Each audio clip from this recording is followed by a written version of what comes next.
Thank you, everybody, for coming to the Aaron Torres podcast YouTube page. If you could do me a quick favor, if you do enjoy the video that you came here to watch, do me a favor, go ahead and hit that little red subscribe button at the bottom of the screen. It really does help my audience grow. It really does help this channel grow. It means more than you realize. So go ahead, hit that little red button. Also, remember, full episodes of the Aaron Torres podcast, wherever you download your podcast, Apple, Spotify, etc. Now, here is the video that you came here for.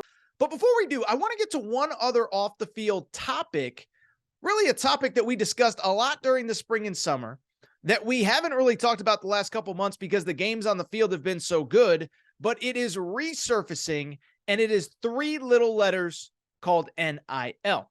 And why I want to talk about NIL is because earlier this week, we had an SEC coach, Mark Stoops, actually call out his administration and basically tell them, guys, girls, we're falling behind. You guys upstairs in the upstairs, you got to get your stuff together. We are falling behind, and we need to get moving if we want to continue to have success as a football program. And we're going to get to Mark Stoops' comments in a minute, but I think they're relevant and I think they're important because with National Signing Day coming up in a few weeks, and more importantly, I believe, with the transfer portal now open for business, anybody can transfer at any time. I think the NIL stuff is going to resurface. The stories are going to get crazier. It sounds like a blockbuster, old school blockbuster summer movie. Bigger stories, bigger headlines, bigger rumors. NIL 2022. But that's really how I feel this is going to go. And so I want to get to Mark Stoops' comments in a second because this is where we are in college football. I think it's going to get crazy over the next couple months. And what I would say is the current state of NIL, and we've talked about this before, but I do believe that there's really two types of thinking when it comes to NIL. Two schools of thought, literally and figuratively, since we are talking about schools here. There are the schools that are kind of just like, whatever. There are no rules. There's nobody to enforce the rules. Whatever we have to do to get a kid to our campus, get him signed, get him playing, get him in our uniform, we're going to do it. And I'm not going to accuse anyone of anything, but I think we all kind of know what schools I may or may not be talking about. But there are also the other schools that I do think are kind of looking at it from the 30,000-foot, 10-year view of, hey, there are no rules right now, but there are going to be rules at some point, and we don't want to do anything crazy to get us in trouble when somebody is actually in charge and somebody is dictating what's right and wrong. And so this is kind of the gray area NIL world that we live in. And it's very clear that Mark Stoops believes that Kentucky is kind of in the latter, the type of school that is not doing enough, that basically believes that rules will be in place at some point, and that they need to be doing more because they're going to continue to lose recruits and maybe more importantly, players off of their roster to the portal and to NIL at other schools. Here is what Mark Stoops had to say. I've beat around the bush. I do want to get to his comments from this week. First of all, on Monday, he was asked about it, and here's what he said. And this kind of speaks to the idea that he thinks that Kentucky has, quote unquote, done it the right way, been patient, taken its time. He said, we've worked our way through it as an administration, as an institution, as a program to find the balance, to make sure it's right, to make sure it's clean, to make sure it's legal, fair, ethical, moral. We've worked through all of that. Our administration has helped us as a program and all of our student athletes and coaches to get through some of that. He continued, we need support from the community, from the state. If it is what it is, if we want to compete at the highest level, we got to have money in the bank, and that's legal. These collectives, and we have collectives in place that are supported, that are cleared from our administration and our place that you're allowed to put money into. So that's what he said. Basically, we're doing it the right way. We have money, but we need to continue doing it because the money that we have raised right now is not enough. Later in the week, though, this topic came up again, and here is what he had to say, both kind of criticizing his current administration, but also maybe more importantly, calling out some other ones as well. He said, speaking of other schools, he says, it does me no good to whine or cry or complain about anybody else. I can't control anybody else, but I can control our program, and we're doing the very best we can. And yes, I think that just like most people, we need the support. We need more. We need to get this collective rolling, or we're going to fall way behind in the league because and I know the way things are going with some others here in our league. Now, many believe that those last comments are actually aimed more towards Tennessee. I think some people would think it's certain schools. Tennessee this week, their AD, Danny White, basically came out publicly and said, hey, support whatever collective you want. We're here to win at the highest level at Tennessee. And that's paraphrasing. And to be clear, I don't think it's right and I don't think it's wrong. I don't think one side is right. I don't think one side is wrong.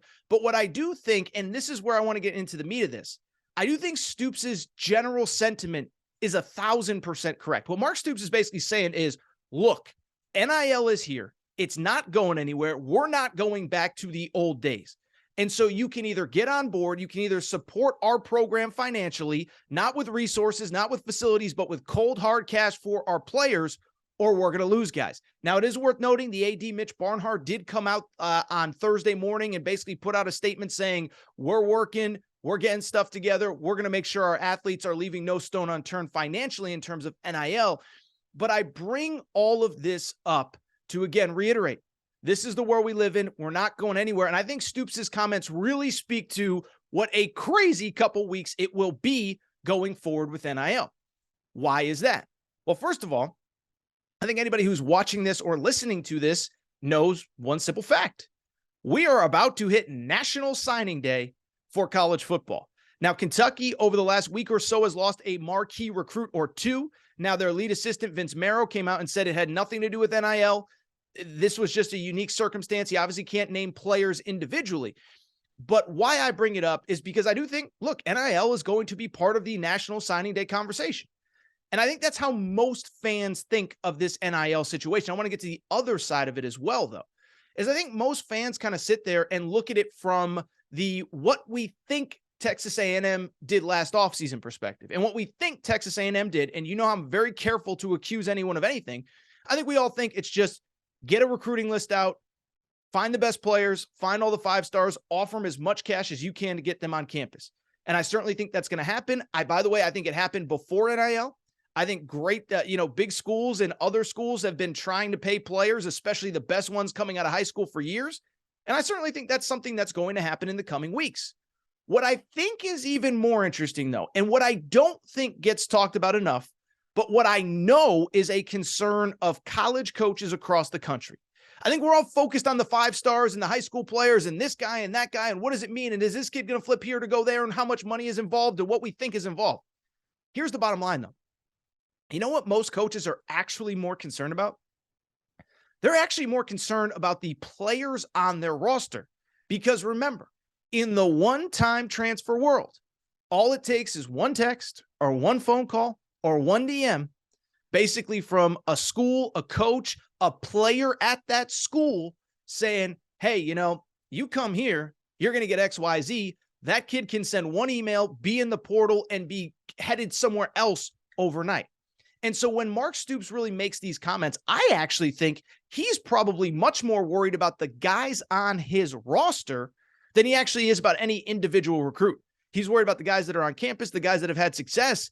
And this really isn't a new idea, but I don't think it gets talked about as much as the high school players in NIL, right? If you remember over the summer, and I don't know if we talked about it on this show, but there was an interesting moment in the middle of the summer where there was a kind of a pseudo internal memo from Ryan Day, the Ohio State coach, that was leaked to the media. Somehow somebody got a hold of it. And in the memo, Ryan Day, and he didn't do anything wrong, he basically just said to his donors, to his high-level donors, he said, look, here's the deal. It is going to take about $13 million just to retain the players that we have on our roster starting next year. So that has nothing to do with the 5-star quarterback, the 5-star DN, the 5-star safety, whatever. That was just to retain the players on his roster. And that was based on what he was told from his own players on what they were being offered from other schools. And so when Mark Stoops makes these comments, or any coach, this isn't a Mark Stoops thing. It could be a Steve Sarkisian thing, or a Lane Kiffin thing, or a Lincoln Riley thing, or a Dan Lanning at Oregon thing. When I think he makes these comments, it's like, we got to get our stuff together, because we're not only going to lose recruits, we're going to lose players on our roster. And that's the thing that I think you have to keep an eye out for over the next couple months, is who leaves a good situation and goes in the portal And if so, you can probably guess that there might be an NIL promise attached behind it. And the reason this happens is really a couple reasons. One, the reason that I think most coaches are more worried about their own guys, and most coaches, I'm not saying I know of any specific, but are basically actively recruiting other guys, is because they're already in college. They've already established themselves. They've already proven that they can play at a high level. So rather than spending that money on a high school player that's unproven, that's never lived away from home, all that good stuff, let me go get a dude that had 110 tackles this year in the Big Ten or the SEC. Let me go get a dude that had 100 catches at wherever. Let me get a dude that's thrown for 5,000 yards that maybe we can convince to come here with the right price. These are the stories that you got to monitor. National Signing Day is going to be interesting. I think the portal is going to be much, much more interesting. And again, this is all happening because we focus so much on the high school kids, but the bottom line is, reality is that not only are the players more established, but because of the transfer portal, these kids can get in. And I think it's important to note one more thing.